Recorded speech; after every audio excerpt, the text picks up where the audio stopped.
कितनी मुश्किल है, कितना मतलब ये पूरा सफर हम लोगों ने जो देखा, कई लोग जब ये फिल्म देखेंगे तो मैं आपको अभी से बता दूं मनोज, ये पूछेंगे कि इतनी मुश्किलें थी, इतनी गरीबी का सामना कर रहे थे, या आजकल पॉवर्टी को भी बहुत ग्लैमराइज करके बड़े स्क्रीन पर दिखाया जाता है, ये आरोप लगता है।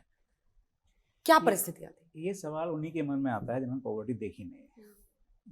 जिसने गरीबी देखी है उसे सवाल बिल्कुल नहीं आएगा। आप किसी भी गांव के किसी भी ऐसे लड़के को देख लीजिए या लड़की को देख लीजिए जो शहर में आया है, अपना जगह बनाना चाहता है, न खाने को उसके पास है, न पहनने को कपड़े हैं, न उसके पास छत है, उसको इतना स्ट्रगल करना ही पड़ेगा जो स्ट्रगल दिखाया गया है। और मैं अकेला नहीं कर रहा हूँ, हज़ारों लाखों बच्चे कर रहे हैं, हर जगह कर रहे हैं। आप किसी गली में जाके देख लीजिए, आपको उस गली में हज़ारों लोग ऐसे मिलेंगे जो लगातार मेहनत कर रहे हैं और पॉवर्टी से जूझ रहे हैं। पॉवर्टी को, गरीबी को समझने के लिए बहुत ज़रूरी है थोड़ा कभी कभी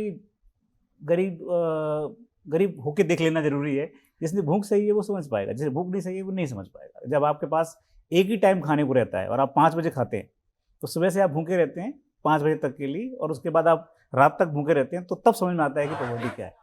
तो ये चैलेंज है, सबके लिए है, बाकी सब लोगों के लिए है। और मैं विनोद चोपड़ा जी का बहुत आभारी हूँ कि उन्होंने इस बात को इतने बड़े पूरे देश के लेवल पर ले गए। नहीं तो पॉवर्टी कितने लोग संघर्ष करते हैं, खत्म हो जाता है, संघर्ष करते हैं, खत्म हो जाता है। संघर्ष कोई बड़ी बात तो नहीं, सभी लोग कर रहे हैं। पर उन्होंने समझा इस बात को, और विक्रांत ने और वेदा ने इतना ज़बरदस्त उसको उतारा है पर्दे पर कि मुझे लगता है कि आगे आने वाले बच्चों के लिए बहुत बड़ी चीज़ होगी कि वो प्रेरणा ले सकें, उनको पता चले कि ठीक है, संघर्ष तो ठीक है, जीतेंगे, मारेंगे, करेंगे, जो भी करना हो करेंगे, लेकिन लड़ेंगे।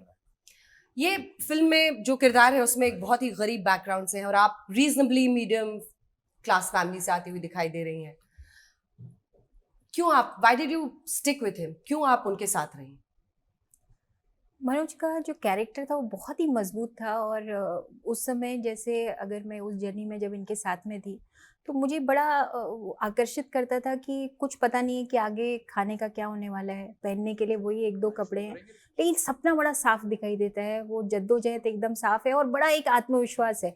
और एक बड़ी खास बात थी कि मनोज ने कभी भी मुस्कुराना नहीं छोड़ा, मतलब वो स्माइल उस दौर में भी हमेशा साथ में थी, वो कॉन्फिडेंस उस दौर में भी हमेशा साथ में था। तो मुझे कभी उसमें इनसिक्योरिटी लगा ही नहीं, या एक बड़ा ज़बरदस्त एक आत्मविश्वास जो था वो मुझे भी बहुत विश्वास देता था, और वो कैरेक्टर बहुत मजबूत था। मैं वापस रिवाइंड करके वहां ले जाना चाहती हूँ जहां पर सामने बैठा दोस्त ये कह रहा है कि ये तुमको छोड़ देगी नहीं होगा तो। मुझे लगता है वो बहुत इंपॉर्टेंट फेज होता है लाइफ का, क्योंकि आपको ये डिसाइड करना था कि नहीं मुझे साथ रहना है और छोड़ना नहीं है। और आसपास के लोग ये देखते हैं, कई लोग ऐसा कमेंट मेरे भी आसपास जब हम फिल्म देख रहे थे तो कर रहे थे कि देखो इसे फिर प्रीलिम्स निकाल लिया तो फिर वापस आ गए। नहीं तो ये क्योंकि आपने खुद अपने एग्जाम्स निकाल लिए, लेकिन फिर भी आप साथ में बनी रही, वो फेस समझाइए जरा। नहीं, मुझे हमेशा से ये लगता था कि मैं जब अपने लाइफ पार्टनर के बारे में सोचती थी तो मुझे कभी भी ऐसा नहीं लगा कि स्टेबिलिटी, या जैसे अगर देखें तो ऐसा ज़रूरी नहीं है कि लड़के को ही स्टेबिलिटी की गारंटी देना चाहिए। अगर हम जेंडर इक्वालिटी की बात कर रहे हैं, जो मैं बहुत करती भी हूँ, तो वो जिम्मेदारी सिर्फ लड़के के ऊपर ही नहीं होना चाहिए कि उसको सारी सिक्योरिटी, स्टेबिलिटी, छोटी मोटी नौकरी मैं तो हूँ ही अब अफसर। और वो दोनों ही कर सकते। बात ये है कि आपका पार्टनर अंडरस्टैंडिंग होना चाहिए, वो ट्रस्ट आपको मिलना चाहिए, वो रिस्पेक्ट उसकी आंखों में आपके लिए होना चाहिए। बाकी तो दुनिया फिर जीती जाएगी। बाकी दुनिया जीत जाएगी।